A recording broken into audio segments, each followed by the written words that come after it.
హరి ఓం. ప్రియపుత్రి పుత్రులారా, నీతి శాస్త్రం నుండి మరో శ్లోకాన్ని నేను మీతో పంచుకుంటానండి.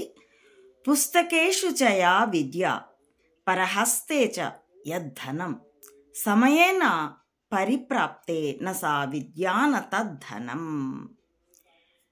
పుస్తకేషు చ యా విద్య, ఏదైతే కంఠోపాఠం మస్తకంలో కాక కేవలం పుస్తకంలో మాత్రమే ఉందో, అలాగే మన దగ్గర డబ్బు ఉంది కానీ పక్కవాడికి చేబదులో లేకపోతే అప్పో ఇచ్చాము, అటువంటి పరహస్తేచ యద్ధనం, పరుల హస్తంలో ఉన్నటువంటి డబ్బు సమయేన పరిప్రాప్తే, సమయే నా పరిప్రాప్తే, సమయానికి అక్కడికి రాదు.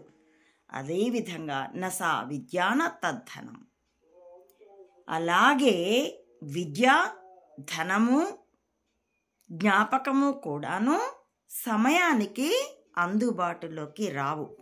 మన డబ్బే కానీ మనకు అవసరానికి ఇవ్వమంటే అప్పు తీసుకున్నవాడు ఇవ్వలేదనుకోండి, మనకే అవకాశమో పోతుంది.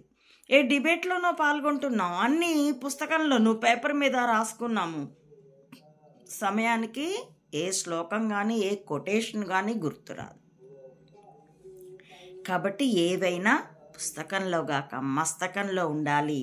ధనం నీదైతే నీకు సమయానికి అక్కడికి వచ్చేటట్టు, అందుకే ఎక్కువగా బ్యాంకుల్లో దాచుకుంటూ ఉంటాం, లేకపోతే ఫోన్పేలలో పెట్టుకుంటూ ఉంటాం.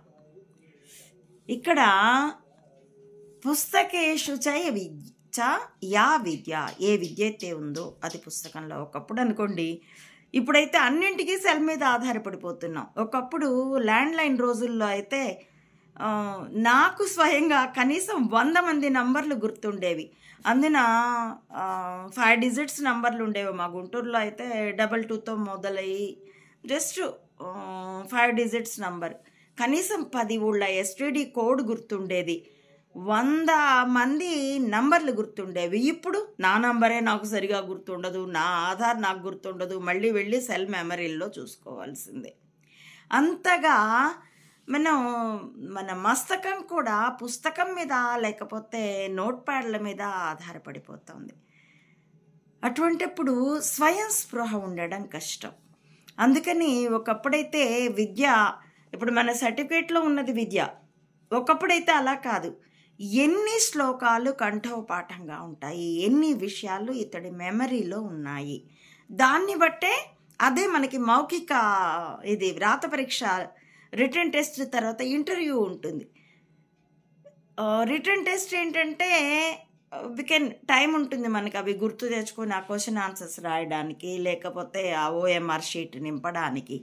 కానీ మౌఖిక పరీక్ష, ఇంటర్వ్యూ అయితే అడిగిన తక్షణం మనం చెప్పవలసి వస్తుంది. సో షార్ప్ మెమరీ ఎంత ఉందో చెక్ చేస్తారనమాట. ఇవన్నీ సామర్థ్యానికి చిహ్నాలు.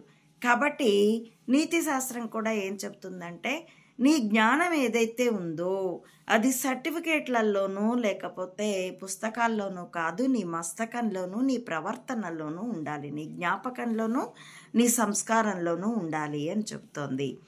ఇది మనకి ఇలా ఈ విధంగా నీతి శాస్త్రం మనకి మంచి మంచి విషయాలని, ఇంగిత జ్ఞానాన్ని మన స్ఫురణకి తెస్తుందండి.